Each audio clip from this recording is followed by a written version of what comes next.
Depends on what you're asking, how close we are to what. To winning? We've been really close a bunch of times. We left a lot of stuff on the field offensively, particularly early on, because of little mistakes or penalties. Even defensively, there were some plays out there to be made. We just didn't make them. It doesn't take very many of those to turn it around. There's no question we got better this week. I think the attitude got better, the practice got better, and the performance was better. I was thrilled that we didn't have any of those dumb things, dumb penalties, selfish plays that contributed to it. It's just a matter of finding guys and getting guys that can make the one or two more plays that'll put us in position. Scott, how has Adrian progressed since the start of the season to right now? Well, you guys are seeing it. That's his fourth start in a long time. He gets better every week. I think his pocket presence got better. I think he started to create both second halves the last 2 weeks. I thought he came out and ran, and other team had trouble tackling him. I'd like to see that start a little earlier in the game. He still had some freshman things the other day. A couple balls that if he'd have been in the right place with his eyes would have gotten us even more plays. We kind of got lucky that he didn't throw a couple picks. Wisconsin didn't catch him. So there's still some things like that happening, but kind of what I said after the game, he's going to be special. And we knew we'd have to live through some of that playing a freshman quarterback, and that hasn't really been what's hurt us. He's done enough for us to win, and I think he's just going to keep getting better. Where are you at running back after the first two? After Ozigbo and Washington? Feel great about those two. The game Ozigbo had 2 games ago. I think people probably got a glimpse of what we've been seeing a long time from Mo in that game and how explosive he can be. Wyatt Mazur is a guy we trust. I'm ready to put him in a game at any time. Mikael Wilbon's been practicing well and doing everything right, so if he gets called, I know he's going to be ready. That's plenty to get through the last half of the season here. How have you seen Northwestern have to kind of change what they do with that injury? They Larkin, the running back, when he retired from football, I mean, they're not running the ball obviously near as much as they were before. Yeah, first of all, you guys hear me say it. I got a ton of respect for Coach Fitzgerald. He's one of the good guys in this business.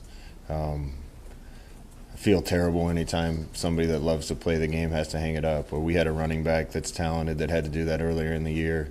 Larkin helped make them what they were. It's a shame that anybody has something like that happens that has to end a career early.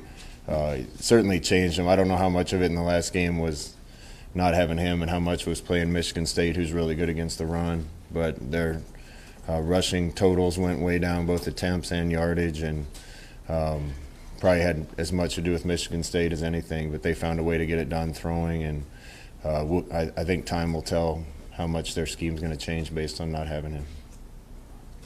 On the depth chart, you've got Wyatt and Miles Jones as in the slot behind JD this week. Do you feel like you play those guys either in that spot or in Those guys are coming along for different reasons. Wyatt spent most of his time at running back, so getting him functional and knowing all the little nuances of what to do in the slot takes a while. Miles is a freshman.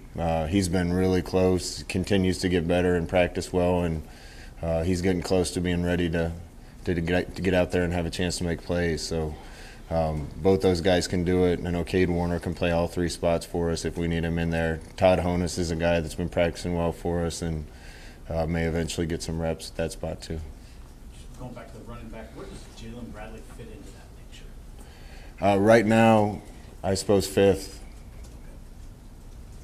You made a change at punter this week on the depth chart. What did you like about what Isaac Armstrong did in those 2 punts on Saturday? Well, Isaac punted it where he was supposed to punt it. The first one was a moon shot. The other one landed 40-some yards downfield on the sideline.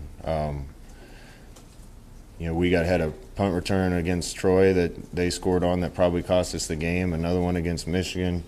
We fell down on a punt against Purdue.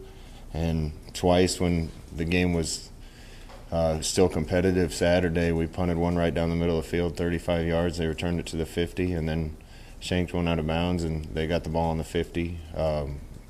We're not good enough to survive those types of things. So as of now, Isaac has done well, and we're going to count on him to do what we're asking him to do. Is there anything different with his left footer? Not really. The ball's going to be spinning the opposite direction. It's like you're in the southern hemisphere. How would you rank JD and Stanley in terms of a duo in the Big Ten and maybe even nationally with those two guys? Yeah, I don't want to speculate on where they stack up against anybody else. I just know I'm glad we have them. Those two are warriors. They're going to go battle. When we call those guys numbers, they make plays. They're where they're supposed to be. They're open. It's been amazing to me, both those guys, JD in particular. You know, we had a lot of good scheme for him in the past game, and when we called his number, he made a play. And you know, it's so encouraging to me. We got a freshman quarterback that's making plays. We got a freshman running back that's making plays. Jack Stoll had a touchdown. He's a sophomore. The other two guys behind him are young. Our two tackles are sophomores. JD's a sophomore. A lot of the pieces that we need are growing, improving, getting better, and from an offensive standpoint, we continue to improve, and I think the future is really bright. Have you guys been talking more about what you want to do with Cameron Jurgens, since he's a guy who probably fit in a bunch of different spots? Yeah, I mentioned something to Kugler the other day about our plans for him. Yeah, first of all, anybody that threw the shot put farther than I did, I have a special place in my heart for. Cam's a unique athlete. When we recruited him, we didn't know what he was for sure, whether he was a tight end or a defensive lineman or something else. After evaluating him for a while, he's as physical and as good a blocker about as we have on our football team. And I really think he's got a potential to be a really good player on the offensive line, either at center or guard. And I think he's bought into that and starting to try to put on good weight instead of losing weight. And he's another young player that I think has a chance to be really good around here. What's he working at now? Is he already mixing in there? He's doing both right now. We still may use him some this year at tight end, but in order to be ready down the road, I think it's important that he gets some looks at it and some meeting time. So he's a smart enough guy to know a bunch of things, and yeah, he's just an exceptional athlete, exceptionally explosive athlete, and I just think after watching him for a while that his body type fits that. I can't wait to see what he can do. He embraced it, though. Like, some guys don't want to make that move with the O-line if they're used to getting the ball thrown to him and stuff. Has he embraced that idea of doing this? Yeah, I think he has. You know, we have some young tight ends that right now he's behind, and not saying he couldn't catch them, but those guys are improving and playing well. I think he sees an opportunity at that spot. Ironically, my mother threw against her mother a bunch, so that relationship with them goes back a long way. And I just kind of looking at him, see what he could become, and I'm hopeful that he could be what I think he can be. You like the picture there with Will? I know Will Farniak is a guy that you like too. He's kind of redshirt this year. Do you like the picture of what your interior line might be in a couple years? Yeah, Will's doing good things too. So the great thing, our offense, center and guard are kind of interchangeable. You see that with Tanner Farmer right now moving inside. When Cole was hurt, Bo Wilson's come in. I think he gave us a boost the other day. You have to know both if you're going to play one, and you certainly can never have too many. Scott, JD doesn't talk with us a whole lot. Can you just provide some insight? What's he like day to day in practice? He had some fire to him after the game. Yeah, JD doesn't talk to us a whole lot either. You know, it's funny with JD. Through spring, he was kind of hurt, and then through fall camp, he was a little tentative. Maybe wasn't our best practice player through fall camp. And I started to get a little concerned because I'd heard so many good things about JD. About 2 weeks before the first game, I think it clicked for him with our offense, and he just completely changed and started being dominant on the practice field. And boy, he's been a playmaker for us. Like I said, every time we call his number, he seems to figure out a way to get it done. And we need a bunch more guys like him, but I've been so happy for him with the success that he's had. Scott, I know you guys are in the throes of your season, but if you had a chance to talk to Chip Kelly, so if you guys kind of sitting in the same spot record-wise, is there any conversation between you two? No, you know, Chip's kind of like JD. I don't talk to him much. I text with Chip once in a while. I'm sure Chip had a lot of things to fix and a lot of changes to make, and probably culture to fix and recruiting to fix. And, you know, he didn't all of a sudden not become a bad coach. I just got no doubt that he'll get that thing where he wants to get it.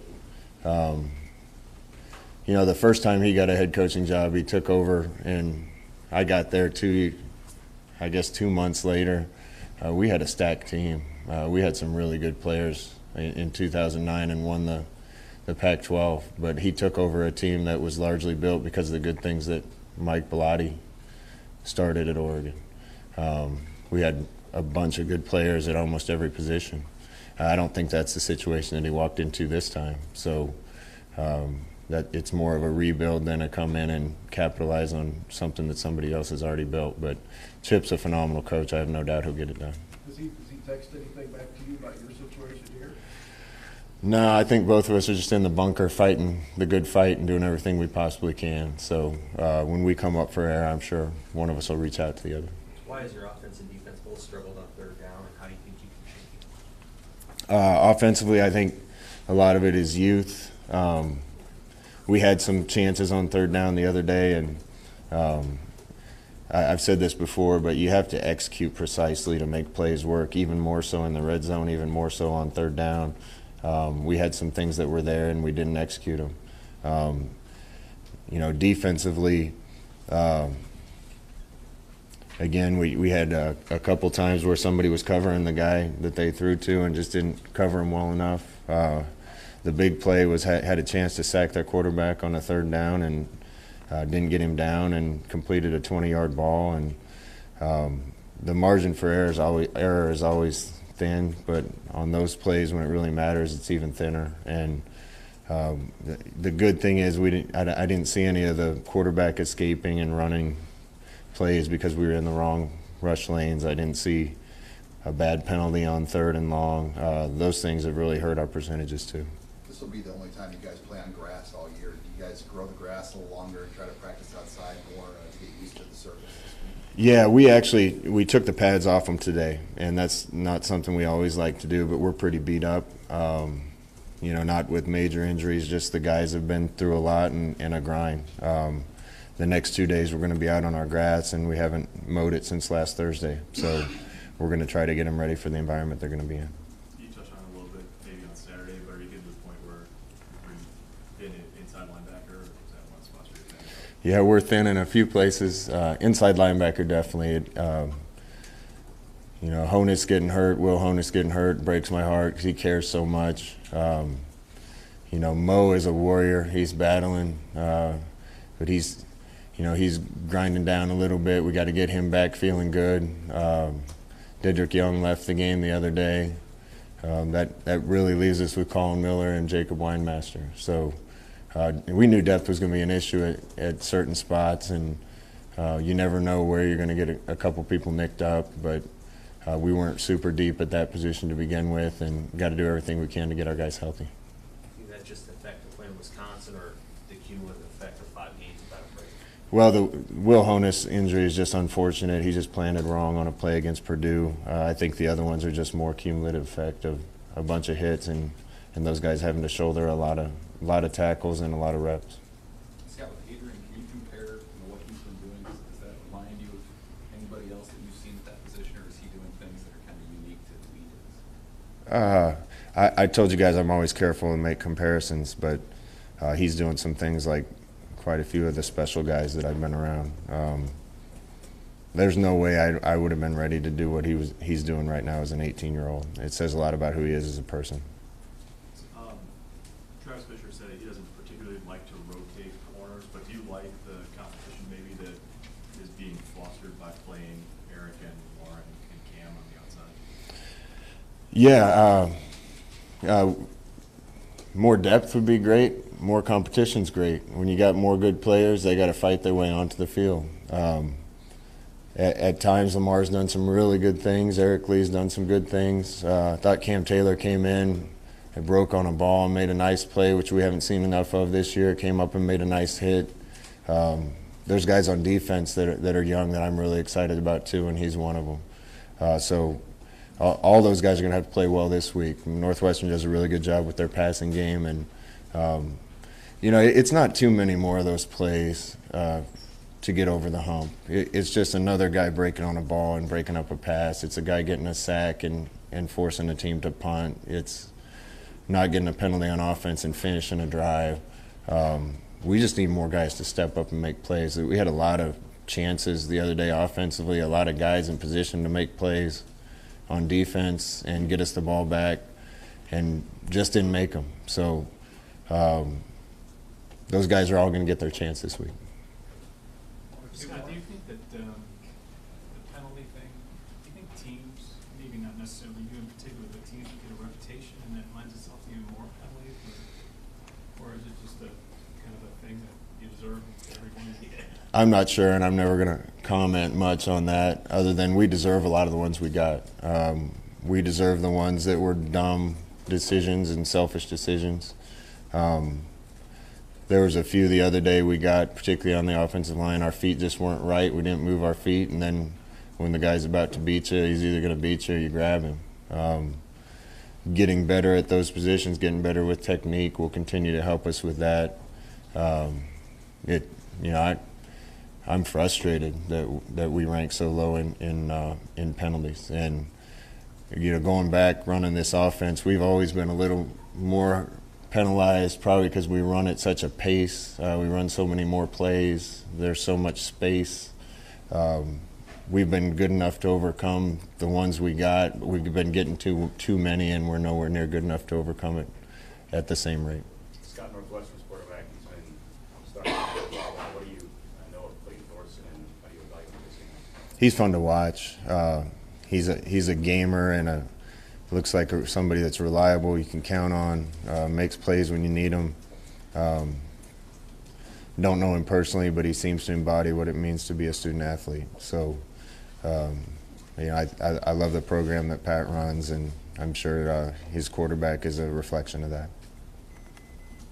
You made a comment on your football show that you felt like there was a kind of a light around the program, a lightness around the program last week. Do you feel like you guys have stabilized after a really chaotic month of change and games getting canceled, quarterbacks getting hurt? You feel like there's a stability over the last 4 or 5 days? Something's changed. It really changed after the Purdue game. Changed even more last week. I saw guys bonding together, having fun out there. Everybody kind of excited to go to battle. I think getting to that turning point where the team wasn't going to put up with any more of the culture killers, and we're going to become culture keepers and culture promoters. I see that happening. I see the guys excited that they're getting better. I see the guys excited that they're moving forward. Sometimes you got to lose a couple guys to get to that point. Sometimes you got to maybe bench a couple guys to get to that point. Whatever it takes for the guys to understand. But the thing that made them understand the most was losing, really 3 games because of self-inflicted things. And the whole attitude of everybody around here, I feel like we finally turned the corner.